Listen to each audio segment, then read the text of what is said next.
Bonjour, je suis heureuse d'enfin vous retrouver pour de nouvelles aventures qui, j'espère, seront riches et impactantes.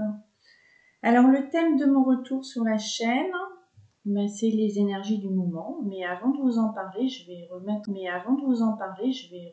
le contexte de mon retour. Alors je reviens après un silence de plusieurs mois sur cette chaîne. Mon activité a continué par ailleurs, mais ici, je ne suis pas présente depuis un petit bout de temps.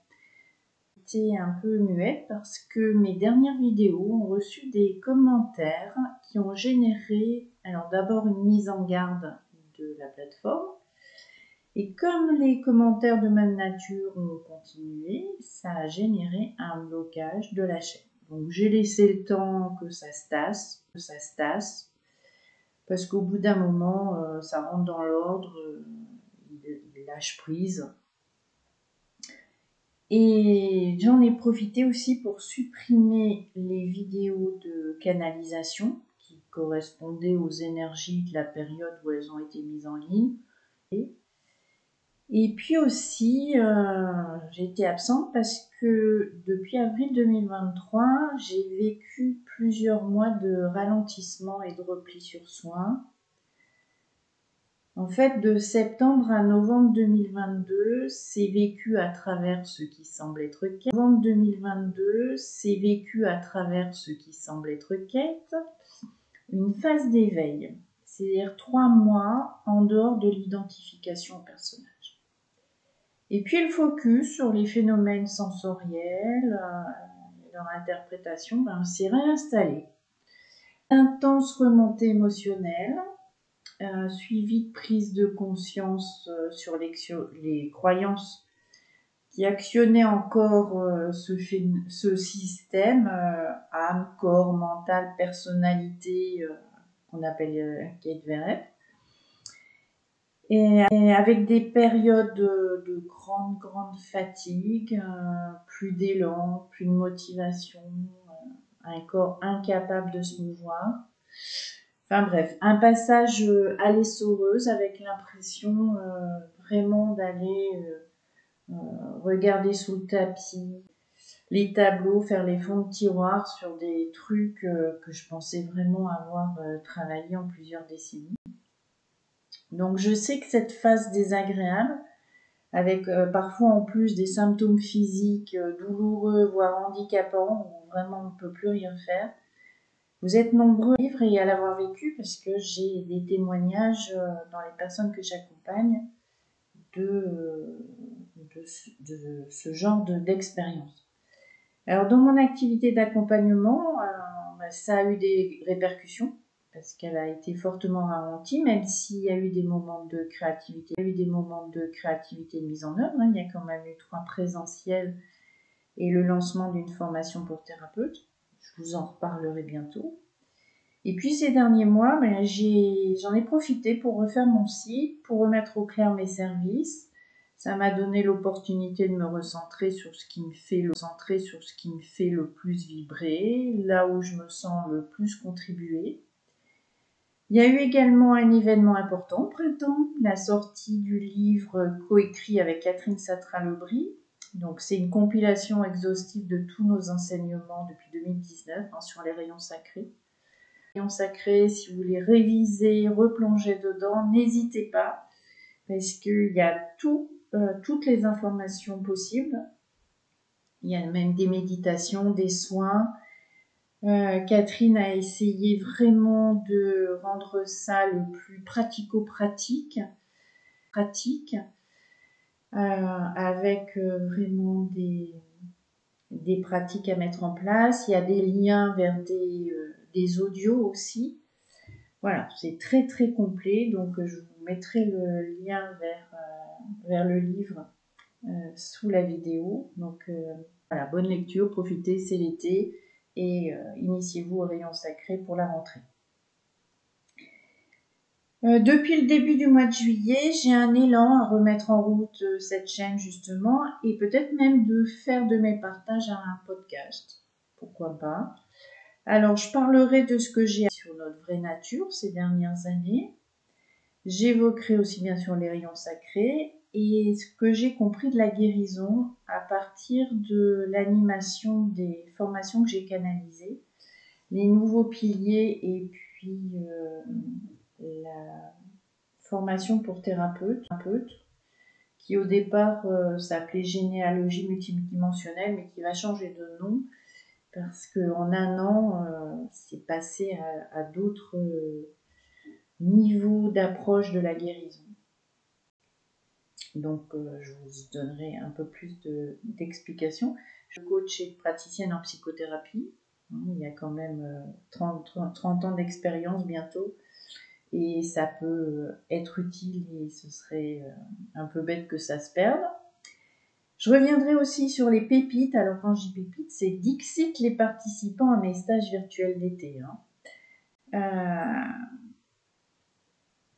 Donc si vous avez des thèmes, des problématiques que vous aimeriez que j'aborde, n'hésitez pas à les mettre en commentaire ou alors vous passez par mon site, il y a un formulaire de contact. Et puis vous me partagez ce que vous aimeriez que j'aborde dans mes vidéos. Alors par contre, ne m'exposez pas votre situation parce que chaque situation est digne d'intérêt et d'une réponse personnalisée. Donc ça demande un cadre d'échange approfondi. Donc j'y répondrai pas en quelques lignes sans précision sur votre contexte. Et honnêtement, je ne peux pas passer du temps bénévolement sur les situations individuelles. Je donne des contenus gratuits et ça va continuer en fait avec la reprise de cette chaîne. Ou alors très très abordable. Donc les accompagnements individuels, ils sont payants. Voilà, ceci posé, je vais revenir au thème de cette vidéo, donc les énergies du moment.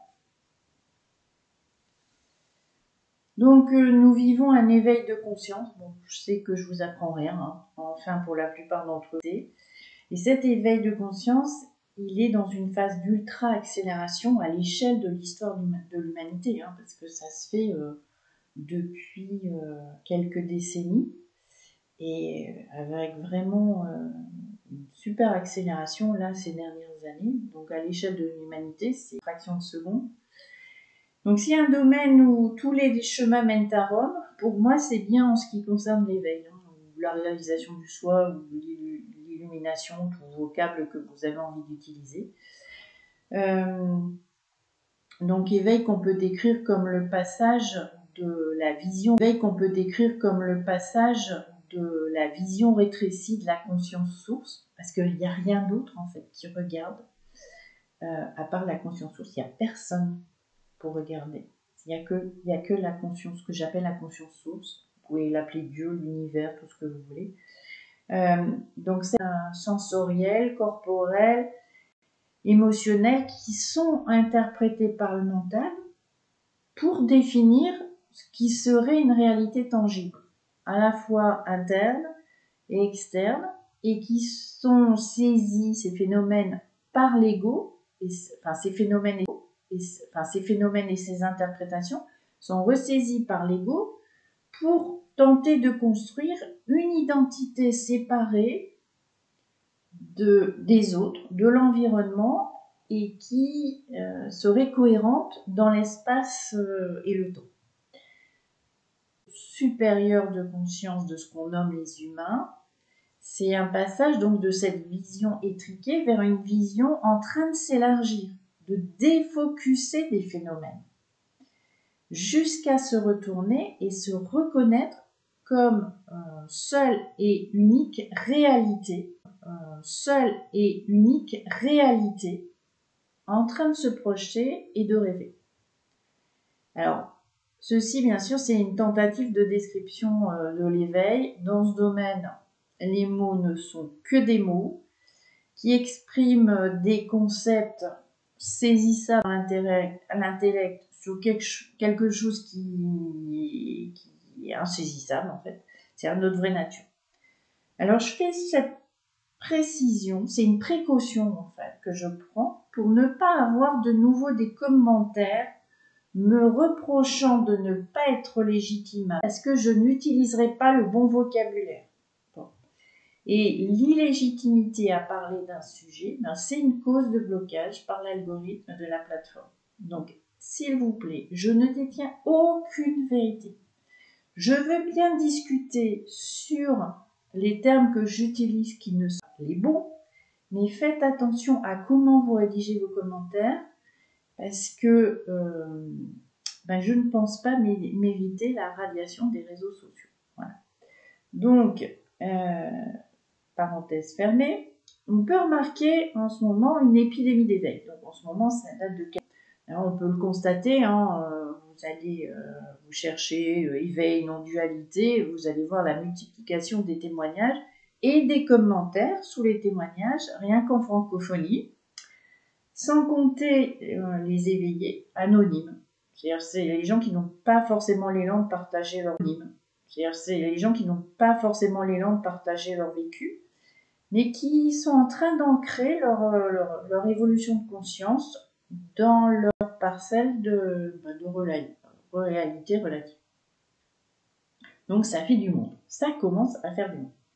Donc quand je disais tout à l'heure, ce que je veux dire, c'est qu'il n'y a aucune règle pour y parvenir. Alors pendant des milliers d'années, on a dit que la voie c'était la discipline spirituelle, l'ascèse religieuse, la méditation, la prière, des rituels, des initiations, l'assiduité dans le suivi des enseignements d'un maître. Et en fait, là, on assiste à des éveils spontanés, ou alors par des pratiques mais plus ou moins suivies, ou alors à travers ce qui semble être des allers-retours entre la vision rétrécie égotique et puis le retournement de la conscience vers elle-même. Il y a aussi des incursions de la source dans le vécu, des ressentis éphémères d'unité, de paix totale, d'amour infini, de paix totale, d'amour infini, le mental qui se met en pause, la notion du temps qui s'efface. Il y a plein de facettes de la conscience source qui peuvent émerger comme ça, spontanément et d'une manière éphémère dans le vécu du système âme, corps, ego. Voilà, et l'invitation qui nous est faite en ce moment, c'est la détente. Alors, pas la détente estivale, hein, les doigts de pied en éventail, quoique, mais l'accueil total de ce qui semble se passer dans le rêve. Donc, lâcher toutes les tentatives d'essayer de comprendre, d'analyser pour changer, trouver d'autres moyens pour avoir d'autres résultats dans ce qui se manifeste. C'est aussi renoncer en fait à trouver toujours un dysfonctionnement dans le système, soit pour l'améliorer, soit pour vraiment modifier en profondeur, pour sortir de la souffrance, qui est légitime hein, de vouloir sortir de la souffrance.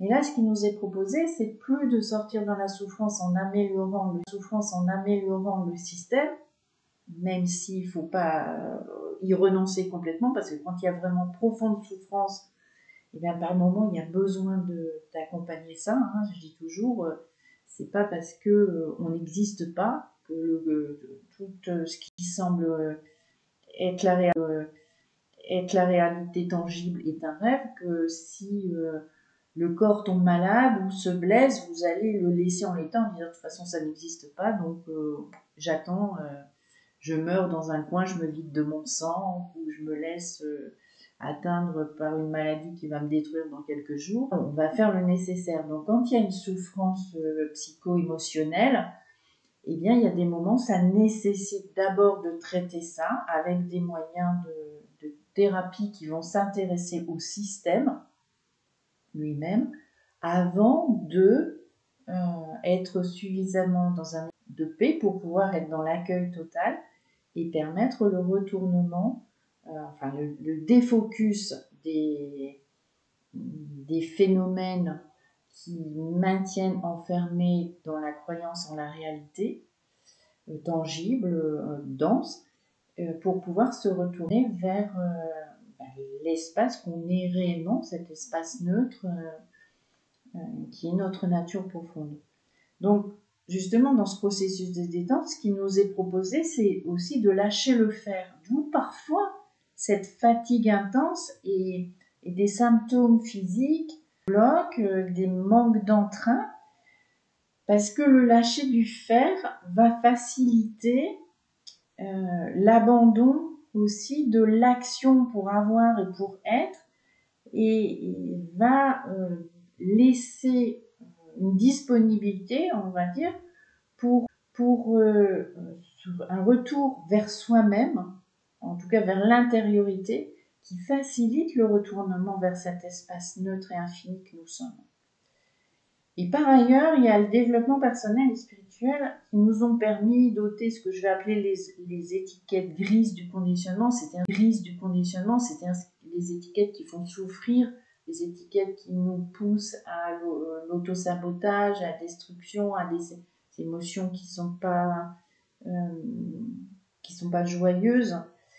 Mais ça a contribué à coller des étiquettes roses, à rendre l'ego, l'existence plus attrayant.